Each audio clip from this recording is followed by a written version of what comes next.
You want to talk about the Toxic Avenger? Oh yeah, absolutely. You know, a lot of people I noticed loved it and told me like you gotta go see it with an audience. It'll be really fun. I had no idea it was a thing until like basically you said, "Hey, you should watch it." And then when I watched it, I'm like, "Wait, there's like Kevin Bacon's in this, and Elijah Wood's in this, and Peter Dinklage." Yeah, Peter you know, I Dinklage was is thinking in about it. I this? was like, Kevin Bacon's one of like the most famous like American actors like, of the last like 30, 40 years. Peter Dinklage is like the star of like the biggest show of all time. Elijah Wood's the star of like the biggest movie of all time. Well, this is a pretty big cast if you think about it in those terms. But I'll say, you know, so everybody already knows I'm a trauma, or I was a trauma freak. I think, you know, trauma hit me. Trauma showed up in my life at the right time. It was after Cannibal the Musical, and it was inspiring to see these cheesy movies that you know wore their special effects on their sleeves. And I think I probably wouldn't have even been all that interested in them if I hadn't then like all of their VHS tapes had this promo for Lloyd Kaufman's book, All I Need to Know About Filmmaking I Learned from the Toxic Avenger. And John actually, he was Amazon.com had basically just been invented. And he was like, I order things from Amazon. Do you need anything, 14-year-old boy? And I was like, could you buy that book? And so I was able to get my hands on it at a really early age without having to ask my parents. And I would say, EJ, that there's kind of like two traumas, probably. It's probably a fair statement. Maybe three traumas. There's pre-Toxic Avenger. So that's like, you know, they're trying to ride really the reason the company came into existence was because they were trying to do the Roger Corman thing. They were like, let's just make sex comedies. Basically, it's like, let's make the clickbait of our time. We'll just, you know, it'll be cheap. We'll show boobs. It'll be smut. Basically, it's a way, you know, porn wasn't easily accessible. So like, well, you know, we'll make them funny so that it's not just like totally, like a porn theater type of experience. So they made movies like Squeeze Play and the First Turn On, you know, it's sort of like sex comedy trauma. And then the first Toxic Avenger was kind of along those same lines, but they ended up kind of accidentally making a movie about a superhero. It's a guy who, you know, a janitor who gets bullied at this fitness club, and all the hot yuppies who are showing their tits bully him into you know, doing something humiliating, dressing up in a tutu and kissing a goat or something. And he jumps out the window and he ends up in toxic waste, and he turns into the toxic. So he goes from like and this is going to be important for our discussion. He goes from, you know, maybe a 5-foot tall guy to like an 8-foot tall guy. Yeah, with ADR like masculine voice. Yeah, it's all right. I'm here. Yeah. Hey, it's all right. I'm not gonna hurt you. Are you okay? And to me, like that, so much of what's in that movie defines the humor and the je ne sais quoi of trauma. Yeah, everybody's overacting. Like, if you're not familiar with trauma, maybe you've only seen like Lloyd Kaufman in the like nerd video. Like, everybody overacts like Lloyd Kaufman acts. And he's like, telling them to. You know, if you ever see him direct somebody, he's like, much bigger, come on, like this, acting a lot. You know, he's telling them to do that. But there's kind of an earnestness about that movie at the same time. There's kind of like there's the town of Tromaville and its people. And there's a little bit of like an ideology to it of like Toxie protects the little people of Tromaville who are exploited by the oligarchs and the people who would poison our water supply. Yeah, even like they have a line like the scientist is like, I think he can only like attack evil people, and so it's like, oh yeah, like, he can only attack evil people. There's something like that in there. Or should I say, commands him to destroy evil. Like the whole movie stops cold for somebody to be like, gruesome. Have you seen my mother-in-law? Now that's gruesome. And then like doesn't he like kill a little old lady, but they make sure to tell you that she was like running some sort of like slave labor. Yeah, so it's fucking funny. It's a funny movie. I would say like for a little while, Trauma hit the stride where it was doing Kabuki Man, the Toxie sequels, kind of 80s Trauma, Trauma's War. I'm sure I can think of a few others. They started distributing movies that were a little bit more along those lines. Because there was kind of like 70s Trauma too, like Bloodsucking Freaks, where it really was kind of like a snuff film. Like I don't recommend Bloodsucking Freaks. You know, they started releasing movies like Nymphoid Barbarian and Dinosaur Hell and Killer Condom and Teenage Cat Girls in Heat and, you know, all this sort of stuff. And as time went on, especially in the 90s and in the 2000s, kind of the punk generation grew up. And the punk generation had been watching Troma movies, and now suddenly these movies were staffed by and made by and written by and produced by, 20 somethings, drunk 20 somethings that had no personal income of any kind. And, were, kind of just hanging around Lloyd Kaufman making these movies. And so they all became meta. They all became self-aware. And and I would like to argue right here on the podcast, I think that James Gunn single-handedly transformed Troma again with Tromeo. I think that Tromeo brings in the punk element to Troma. I don't think Troma had punk before that. The nipple piercings, the nose piercings, everybody has tattoos. Everybody is like counterculture. I think that Tromeo brings that in. I think James Gunn specifically brought that in. So then, you start to see like those influences more. You start to hear punk music in the movies. Like you didn't hear, that's really important to know. Like you didn't hear punk music in the Toxic Avenger.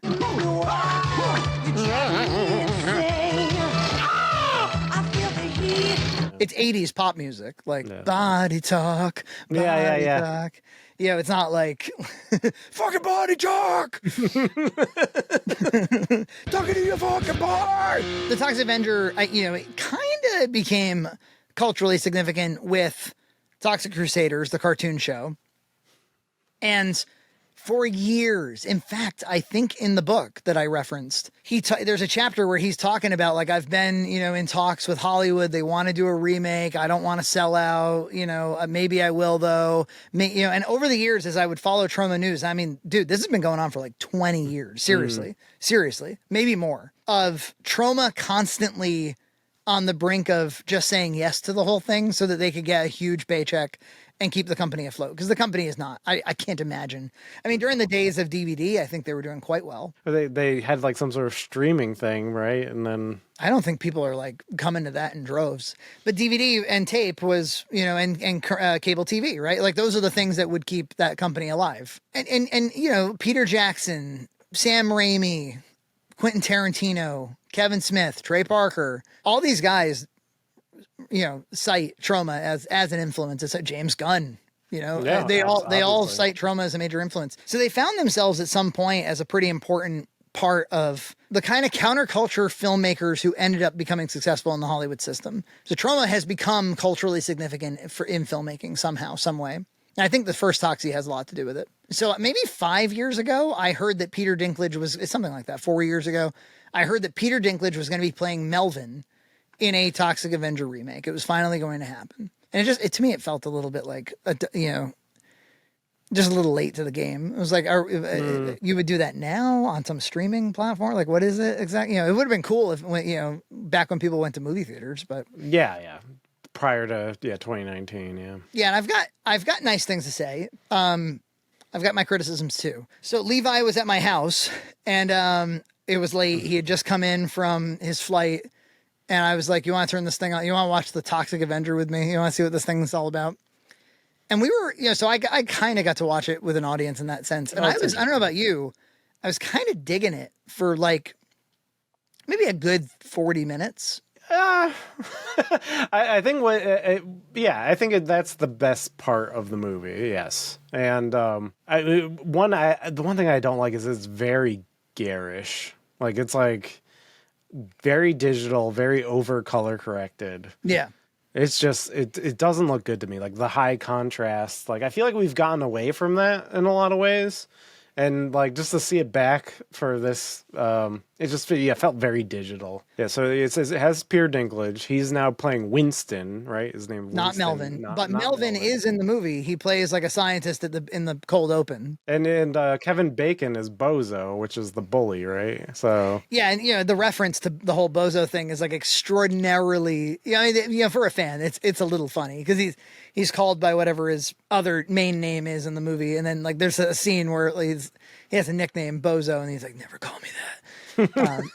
And like it means nothing to anybody unless you saw the original movie. You're like, oh, that's funny. Yeah. And I think like his assistant is named Julie. Julie is one of the chicks in the first one. But what I was liking about the first 40 minutes, first of all, despite the color correction, I did think that the camera language felt like it was directed by somebody for sure. It felt like the whole movie had a directorial vision about it. Yeah, I mean, it is funny. We were talking about the overacting, and now this is like something that's kind of taken a little more serious in a lot of ways. Yeah, they, one of the biggest things is they inject a lot of plot into it, like way more plot than the first one ever had. So like Winston, Peter Dinklage, who I think is the standout actor in it, and I actually, by the time I was like, one of your big special effects moments, one of your big exciting moments for the movie should be like waiting for him to turn into Toxie. And I was kind of waiting for him. I was excited for that moment. By the time he turns into Toxie, I kind of missed just regular old Winston. I kind of preferred just regular Winston. He's because he's not even in the costume. It's somebody else. Yeah. So so I lost his performance completely. Maybe they have him for a few close-ups. I don't know, but mostly it's not him. I do want to talk about a lot about the costume, but he plays a janitor, so not unlike Melvin from the first one. But he's got a stepchild, the kid from Room, if you saw that Jacob movie. Tremblay, yep. Yeah, and he's his stepdad, right? Yeah, but his wife died of cancer, so he has stuck with his stepkid. I mean, he loves his stepkid. But but then he finds out that he's dying of some sort of illness, so he wants to get, but he's like health insurance doesn't cover the treatments, so he wants more money. So he asks his boss. He's a janitor for a pharmaceutical type company that Kevin Bacon owns, and Kevin Bacon has so much plot that he like borrowed money from the mob to get where he is, and he has like a bunch of like juggalos as personal thugs, which is rather trauma. Yeah. Elijah Wood is his kind of penguin-esque brother. Oh, he definitely looks like the Penguin. Yeah, his brother, who kind of like runs the juggalos. Elijah Wood runs the juggalos, and they set up too like that Melvin, because these guys are there's this kind of mafia operation around town. Oh, and the industry that he runs is called Body Talk, which of course was, that's the theme song to Toxic Avenger. But you get to see Winston. Not he witnesses some injustices and he's kind of taken aback by them, so he has like a heart for justice, right? Like he wants to become a hero, but he's too small. He can't do it. EJ, he's I actually thought all that kind of worked. Also, there was another joke. It's too good to pass up, which is it doesn't take place in Tromaville. It takes place in Saint Roma's Village. If you cover some of the letters, it says Tromaville, but St. Roma's Village. That got to pop out of me. And also by this point, I'm watching. I'm going, this is made by a real filmmaker. But I'm thinking, like, is this way outside of Troma's capabilities? Could a conscientious filmmaker, because to me, if you're going to do a Hollywood remake of Toxic Avenger, it probably ought to be. Well, that's the problem with it, really. Do you honor the kind of B-moviness of it? Or are you like, no, we're going to like take the concept and we're going to elevate it and make like a real superhero movie out of it? Like, which one do you do? And in this one, it's like, I think they just made something that Troma themselves could have probably made. Yes. I think a competent director who's smart about their money could make this pretty cheaply.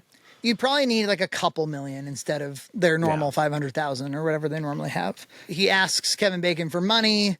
He ends up getting kind of chased down by the juggalos. Because Kevin Bacon turns him down, so he says, I'm just going to steal the money. I wasn't paying attention. Was he stealing it from his boss? Is that what it was? Yeah. And then so he steals the money, and then he runs into like an activist who's trying to like get goo from the company. By far the worst character in the movie, by the way. By far. Yeah. I'm just angry. And so he runs into that lady, and the juggalos are chasing him, and she runs away, and then he gets shot by the juggalos. So he dies. Yeah, Elijah Wood is like to take care of, like, clean up the scene, because they were supposed to shoot the activist, but they shot him instead. And so then they throw him into like just some toxic sludge that's around there. That's not really cleaning it up, but that's okay. And then he transforms into the monster then. And I actually thought that the transformation scene was really cool. I thought, because they used some of those same like purple inverse colors that they used in the original, and they had they played that song like dun dun dun dun dun dun dun. Bah, bah, bah, bah. It was, yeah, it's very Toxie. So I loved all that. And then I would say from that point on, I wasn't really super into the movie because from that point on, it was just kind of a bunch of gags and like set pieces and a Yeah. lot of self-aware humor. Like it got too much for me, actually. Sister died too. Cancer. Zamboni. Yeah, because he like runs into some like like a hobo in like the woods, and then I didn't yeah, like any of that. yeah, that's kind of tedious. Yeah, and it's an hour and 42 minutes, which I feel like is too long for this movie. It should have been like an hour and like 20. Well, what occurred to me while I was watching it was like, wait, what is the arc of Melvin and Toxie in the first movie?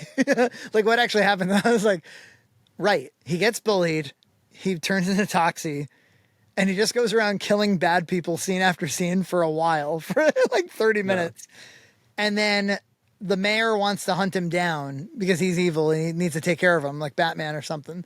And then the town like sticks up for him, and then he kills the mayor, and that's the whole movie. And I'm like, so there's no like moment of self-discovery. There's not the kind of, he meets his wife. That's about, so all he really does is he kills bad people, and then the town roots for him, and they're like, yay, we love the monster hero, and that's the movie. Yeah, pretty good. I was like, you should have just done that, actually. That would have been fine. Basically, what happens is that Kevin Bacon, he turns himself into a monster too by extracting goo from Peter Dinklage, and then they get into a fight at the end. And also, his girlfriend takes a little bit of goo, so she turns into like half of a monster. It's too much. And yeah, it's then a bunch of that stuff happens. Jacob Tremblay is like he's kidnapped by the penguin. Elijah Wood is the penguin, who is probably the best actor in the movie after Peter Dinklage. I think Elijah's pretty good. Yeah. He plays a pretty convincing penguin. But then he's also like, because they're gonna kill the kid, but Elijah Wood's like, no, we can't do that. So he saves Jacob Tremblay, and then Jacob Tremblay and Peter Dinklage, they are friends again at the end. Yeah, it ends up being kind of like a sentimental ending about like everybody's learned something bittersweet. I actually think that the twist of like, oh, he has cancer, because that kind of is apropos with the theme of talk. It was always about environmental. It was always like this kind of cheesy environmentalist statement. Yeah. And this is like kind of got a twist on that, is it's like pharmaceutical companies and insurance. It's more topical, obviously. And there is a blind lady named Sarah in the movie, but she plays like a, some high-ranking like official or something, right? Oh yeah, in the burger place. But she's not his wife. He never gets a wife in this. He doesn't get a wife. Well, I mean, this was shot in 2021. Right. Yeah, that's why Jacob Tremblay should be like 25 by now or 30 by now. Yeah, it was shot a long time ago. But I do want to say this. So whatever your opinion, maybe a lot of people seem to enjoy it, and they enjoyed the comedy throughout. It wore on me after a while. Like the meta thing. You just kind of lose whatever the movie is after a while. You know what I mean? I mean, that's one of the beautiful things about the first movie. It had a sense of humor, but it was trying to be the best movie it could be at the same time. It wasn't lampshading anything, really, the first movie. Yeah. They put a wig on a melon and ran it over and said it was somebody's head, and they thought that was their best effort at a special effect. It wasn't they weren't trying to make you laugh with that special effect. That's kind of like what makes that movie funny and ridiculous and special. Man, those teens in the beginning of that movie are so unhinged. There's like yeah, totally. It's like it's racist, and like they have like a thing to like cross out like which people they run over or whatever. It's terrible. It's terrible. But the big thing I do want to say that I'm going to put a stake in the ground on here is I don't think the prosthetic and the costume worked for me. Yeah. The decision to make Melvin Winston a dwarf is okay. Actually, I think it's great. I think it's like actually a great little kind of casting change, and Peter Dinklage is kind of perfect for it. He has a sense of humor, but he's not playing a dwarf. It's a guy who happens to be a dwarf. You know what I mean? So it's it's good casting for that, but it should turn out to be the case that when he turns into Toxie, he's now 8 feet tall. For some reason, the transformation makes you all fucking tall. And if he's not going to be in the costume anyway for the most of it, then just get some hulking dude, and Peter Dinklage can do his voice for the rest of the movie, like in the first one. And, the prosthetics were just covering him, and it looked really kind of rubbery in a way that I didn't like. I don't know. Every time I saw him like walking around with the mop, and the mop is now like a nuclear like weapon now, and I thought that was a little cool. I thought it was a cool addition to it, but I just didn't like the way he was all squatty. Yeah, he was very squatty. Yeah, it's just that's not Toxie to me. It's changing it too much. It's in the spirit of trauma. Having a dwarf turn into a tall man is a little irreverent. I think they should lean into that. Yeah. Yeah. Or do you think the reason they didn't do that was because they were like, let's be respectful of his dwarfism? I think so. So then what the fuck? That's not the point. Yeah. I think they should have if the beginning is kind of serious-ish, like almost like too serious. With the I have a stepson, I have like a disease that's going to kill me. I almost think they should have just been serious as a heart attack throughout the whole movie. Yeah, I actually thought that the fun, like there's the scene where he's in the stairwell trying to get his insurance sorted out. I thought that was a really funny scene. He's on the he's like, he's like, what's the platinum plan? He's just trying to figure his life is in shambles. And so the comedy was coming out of the situation. That wasn't like a self-aware joke. Yeah. I'm not saying it shouldn't have humor, but it should have been scaled back. Yeah. In other words, like take the scenarios, take the ridiculous scenarios seriously. That's, I think, a better recipe for comedy for this sort of thing. This whole thing of like, no, we know we're making a trauma movie. Because I'm also kind of like, well, you're not really, in my opinion, you're not really supposed to be making a trauma movie. You're supposed to be making a big budget adaptation of the Toxic Avenger. Yeah. You're supposed to do something with that. And they did. It doesn't. They did some things, yeah. They did. It reminds me a little bit, you've heard me talk about like the 2017 Power Rangers movie. Yeah, yeah. Where I'm like, a lot of what's on paper there is what I would have done too. Sometimes it's just really hard to adapt shit. Because what the thing is what it is. So as soon as you're changing it, you're like, oh wait, it's not it anymore. Yeah. Profound. No, but I would highly support the decision to scale it way down, have it just be like scene after scene of him killing bad people. Bad people. Outrageously bad people, just over the top. Fall in love with a beautiful blind woman. Falls in love with a big bimbo. Pretending to be blind. Becomes Melvin! Oh, God. It's amazing. Yeah. The scene where she touches his dick. Oops. Sorry. Playing like some low budget 80s pop music from that time. Like wouldn't have been on the radio. It's just like music they got. Yeah. Is this love you say?